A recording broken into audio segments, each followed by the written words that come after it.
Tudo jóia, turma? Sejam bem-vindos para o nosso último bloco desse encontro EAD, tá? E aí agora a gente, a partir do conceito que a gente fixou sobre força eletromotriz e a sua oposta, no caso, né, a força contra a eletromotriz, agora a gente vai finalizar a aula de hoje falando a respeito da indução magnética, tá? Então nós já entendemos um pouco, né, relembramos um pouco, melhor dizendo, o que é o campo magnético, o que é, como ele trabalha, como ele funciona. Então agora a gente vai entender como que é a indução desse magnetismo, tá? Bom, turma, quando a gente fala em indução magnética, a gente não poderia se esquecer de algumas figuras clássicas, que são elas Oersted, tá? Faraday, que é o pai da lei da indução magnética, ou lei de Faraday, e o Lenz, tá? Dentre outros, tá? Então esses três são os três que a gente vai citar aqui nesse finalzinho dessa aula. Bom, pessoal, por que lembrar de Oersted? Ele foi o primeiro que, né, através de várias pesquisas, de vários trabalhos, experimentos, ele descobriu que existia uma relação entre fenômenos elétricos e magnéticos. Então, conforme eu falei para vocês lá no início da aula, inicialmente as pessoas achavam que eram duas ciências distintas, duas grandezas distintas, que a eletricidade era uma coisa, que o magnetismo era outra coisa totalmente diferente e que não havia inter-relação entre elas, tá? Então, a Oersted ele foi o primeiro a provar que isso não era verdade, que na verdade existia sim uma interação entre um fenômeno elétrico e um magnético. E ele, né, descobriu isso, a exemplo de vários outros pesquisadores. Isso foi meio que de uma forma acidental, tá? O que ele percebeu? Ele tinha um condutor e ele fazia uma corrente percorrer esse condutor. E aí ele presenciou, ele verificou que esse fio condutor, dependendo da corrente que circulava ali através do enrolamento, né, do condutor, ela produzia alguns movimentos na sua bússola, tá? E aí eles até, né, tem aqui essa figura representando isso. Então a corrente percorrendo um condutor, e aí percebam que a bússola ela está se orientando na direção do campo magnético que se forma, tá? Só lembrando, né, que a bússola ela é feita para se orientar com o campo magnético terrestre, tá? Então aqui você percebe que a bússola muda de orientação, por quê? Porque ela deixa de ser influenciada pelo campo magnético terrestre e passa a ser influenciada pela corrente que passa através desse condutor e produz um campo magnético local aqui, que naturalmente é muito maior que o campo magnético terrestre. Por isso que ele está realinhando o ponteiro da bússola. Bom, e Faraday, né, igualmente, também vinha pesquisando sobre esse assunto, né? Faraday complementou essa descoberta, né? E ele foi além, né? Ele percebeu fisicamente alguns fenômenos interessantes, tá? O que ele verificou? Primeiramente, ele fez esse experimento aqui. Ele pegou uma bobina, conectou nas extremidades dessa bobina um galvanômetro. Só lembrando que um galvanômetro ele é um instrumento que detecta presença ou não de corrente elétrica, e aí ele só move o ponteiro para um lado ou para o outro. E aí ele pegou um ímã permanente. E aí ele ficou movimentando esse ímã permanente perto desse enrolamento. O que ele percebia? Ele percebia que quando esse ímã permanente estava movimentando próximo à bobina, seja um movimento de aproximação ou afastamento, o galvanômetro mexia o ponteiro. Se ele mantivesse o ímã permanente parado, sem movimentar perto da bobina, o galvanômetro não indicava nada. Então, o galvanômetro não indicava corrente elétrica. Qual foi a conclusão que o Faraday chegou? Que o movimento relativo do campo magnético produzido pelo ímã. Por que campo magnético? Porque o Oersted já tinha descoberto que existia um campo magnético ali. Então, o movimento relativo entre o campo magnético produzido pela bobina e o enrolamento estava gerando algo, tá? E este algo ali era quem produzia a corrente elétrica detectada pelo nosso galvanômetro. Mais adiante, né, a gente vai quantificar essa lei da indução de Faraday e vai chamar esse algo de força eletromotriz ou tensão elétrica aqui no caso, né, pensando que é a tensão elétrica que produz a corrente. Mas fisicamente falando, a gente está falando da força eletromotriz, tá? Esse experimento do Faraday, ele foi complementado por um outro experimento. Qual que foi o outro experimento que ele fez? Ele substituiu aquele ímã permanente que produzia esse campo magnético por um eletroímã, né? O que era mesmo eletroímã? Uma bobina percorrida por uma corrente. Então, percebam aqui que agora ele tem duas bobinas, uma bobina conectada do lado do galvanômetro, uma outra bobina conectada a um circuito elétrico qualquer. As duas bobinas não têm conexão física entre si, ou seja, teoricamente, né, pensando naquela época, é impossível, né, você ter uma transferência de elétron do circuito elétrico aqui da direita para o circuito elétrico do galvanômetro, correto? Não tem como você transferir elétrons de um lado para o outro. E o que ele fez nesse circuito? Ele começou a chavear o circuito. Esse circuito ele tinha uma fonte, uma bateria ou uma pilha, tinha uma chave e ele ficava fechando e abrindo essa chave, fechando e abrindo essa chave. O que ele percebia? Quando ele fechava a chave, momentaneamente o galvanômetro mexia o ponteiro. Ele mexia o ponteiro e voltava para o zero. Ele abria a chave, o galvanômetro mexia o ponteiro para o outro lado e voltava para o zero. O que Faraday descobriu com esse experimento dele? Aquilo que já era suspeitado, que você, ao ter um eletroímã, ou seja, ao você ter uma corrente elétrica circulando por uma bobina, à medida que ele fechava ou abria esse circuito, ele produzia uma variação de corrente elétrica. E esta variação de corrente elétrica, ao passar pela bobina do circuito aqui da pilha, produzia uma variação relativa do campo magnético. A exemplo do que acontecia ali quando você ficava aproximando ou afastando o ímã permanente. Então ele criou artificialmente, através de um eletroímã, aquele movimento relativo. E aí, como se esperava, né, aquele experimento representado pelo ímã permanente foi representado novamente aqui, só que através desse nosso eletroímã. Então, qual que é a conclusão que ele chega? Que seja através de um ímã permanente, seja através de um eletroímã, o movimento relativo acaba produzindo uma variação de fluxo e que a taxa de variação desse fluxo com o tempo vai produzir o quê? Algo que gera essa corrente elétrica que é detectada pelo galvanômetro. E que mais à frente a gente vai ver que esse algo é a força eletromotriz, ok?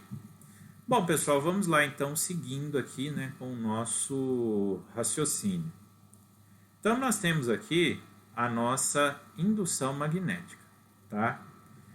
O fluxo magnético, quando eu falo indução magnética, eu não posso me esquecer de fluxo magnético. E o fluxo magnético ele é dado por um produto escalar de B vezes A, tá? Por que um produto escalar e não um produto vetorial? No caso aqui, eu tenho o meu campo magnético B, eu tenho um vetor área normal, tá? E aí eu vou ter ali o meu fluxo magnético sendo representado por BA cosseno de θ, tá? Então, a quantidade de campo magnético que atravessa uma determinada seção de área A, considerando o ângulo normal entre o vetor área e o meu campo magnético, seu sentido e direção, isso vai me dar origem ao fluxo magnético. de forma tal que eu chego à seguinte conclusão: quanto maior a quantidade de linhas de campo magnético que percorrem essa minha determinada área, ou que cortam essa minha determinada área, maior vai ser a intensidade do meu campo magnético B ali nesse ponto, nessa região do espaço. Então, por isso é importante eu incluir o conceito de fluxo magnético aqui nesse raciocínio, tá? E aí, voltando lá na lei de Faraday e lei de Lenz, eu chego a essa conclusão aqui, tá? Pela lei de Faraday, a força eletromotriz, porque toda corrente ela precisa de uma DDP, de uma diferença de potencial. Nesse caso aqui, como eu estou desconsiderando as perdas, eu posso chamar que essa diferença de potencial é a própria força eletromotriz, é igual à taxa de variação do fluxo em função do tempo. Isso aqui para uma indução magnética finita, né?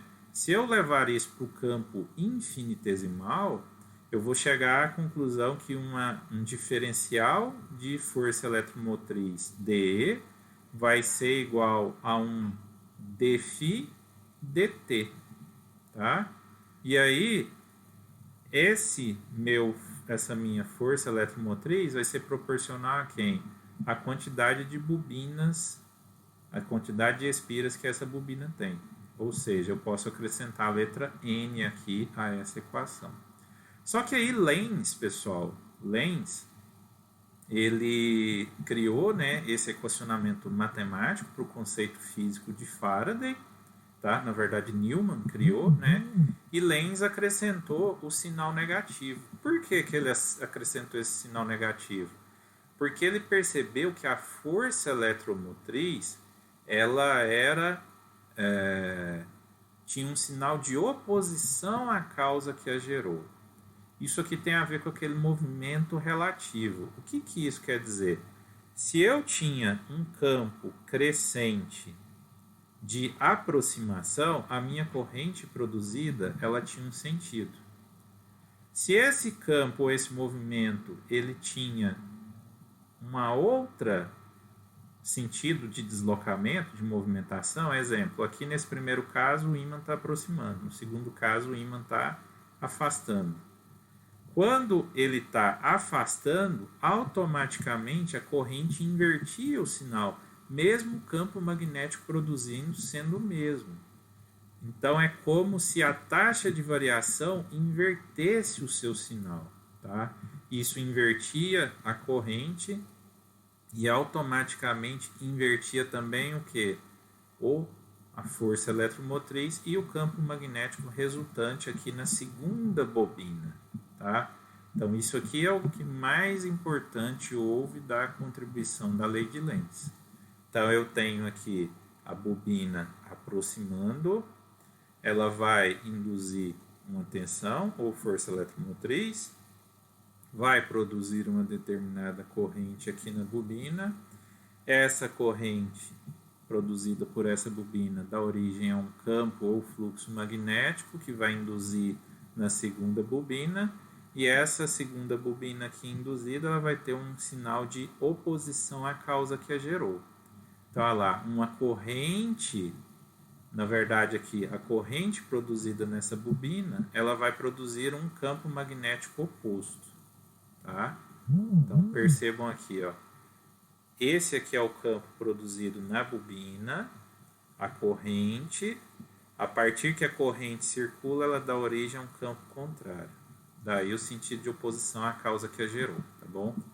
Só corrigindo aqui meu equívoco, isso aqui não são duas bobinas separadas, tá? É a mesma bobina, só analisando o efeito do campo magnético do ímã e aqui o efeito contrário de oposição à causa que a gerou. Aqui no caso do afastamento, a mesma coisa. Quando eu afasto, a corrente fica no sentido contrário. Se a corrente fica no sentido contrário, a oposição à causa que a gerou. Se o campo magnético do ímã vai diminuindo, aqui você vai ter uma força eletromotriz produzindo um campo de aumentar aquela minha corrente, tá? Então, isso aí fisicamente produz o acréscimo matemático do meu sinal negativo, tá? Então, sempre que você tem um transformador, você vai ter lá dois efeitos sobre ele. Um da fonte que está produzindo a força magnética, o campo magnético, e aí em resposta a isso passa a circular uma força eletromotriz que produz uma corrente, e essa corrente vai produzir o quê? Uma outra força oposta aqui, de oposição à causa que a gerou. Nesse caso aqui, ela pode ser chamada de uma força contra-eletromotriz, tá? Bom, pessoal, mas quais são as aplicações desses fenômenos da indução magnética no nosso dia a dia? As mais variadas possíveis, tá? Elas podem ser utilizadas em geradores de corrente alternada, transformadores, motores, sempre com o mesmo princípio. Você tem um campo magnético, você tem aqui um movimento relativo, aqui no caso do gerador, que esse movimento relativo pode ser uma turbina conectada aqui nessa manivela. O movimento relativo desse seu gerador aqui, da turbina, conectada aqui na presença desse campo magnético, vai dar origem ao quê? A tensões elétricas aqui nos terminais. Você tem aqui no caso do transformador, que é semelhante àquilo que eu falei. Você acopla aqui um gerador qualquer, vai circular uma corrente, essa corrente vai dar origem a uma força eletromotriz. Esta força eletromotriz vai dar origem a um fluxo magnético aqui, a uma força magnetomotriz, ou seja, dá origem a um campo magnético. Esse campo magnético tem linhas de fluxo que vai enlaçar o outro enrolamento do transformador. Ao enlaçar, produz uma nova força eletromotriz aqui, que vai dar origem a tensão e corrente elétrica no terminal de cada transformador. Ou seja, você tem transferência de energia sem conexão física entre os enrolamentos. O mesmo princípio ocorre nas máquinas elétricas, que são as máquinas rotativas. A diferença que se faz é que, no caso do transformador é estático, aqui no caso fica girando. Você tem um estator que é fixo e você tem os enrolamentos do rotor que ficam girando. Porém, mesmo assim, os enrolamentos do rotor interagem com esses enrolamentos do estator, tá? E isso aqui, pessoal, está amplamente presente nas nossas instalações elétricas, desde a geração, desde o circuito elétrico, o sistema elétrico que vem lá da usina, até entrar dentro da sua casa, através dos transformadores presentes em todos os equipamentos eletroeletrônicos que você usa, o próprio transformador na cabine de transformação na porta da sua residência, elevadores em edificações, esteiras e várias outras aplicações, tá? Bom, pessoal, era isso que eu tinha para trazer para vocês nessa aula de hoje. Tá aqui as referências utilizadas nesta aula, tá bom? Dentre essas, a principal delas é o livro do Halliday Resnick, tá? Agradeço a todos pela participação. Peço por gentileza que vocês leiam e releiam o material que foi foco da nossa aula aqui. Assistam novamente a videoaula. Veja, né, os materiais complementares e vídeos complementares quando esses existirem. E aí, por fim, vocês respondam a atividade e façam a entrega dessa atividade dentro do prazo previsto. Combinado? Pessoal, muito obrigado pela participação de vocês e até a próxima. Tchau, tchau.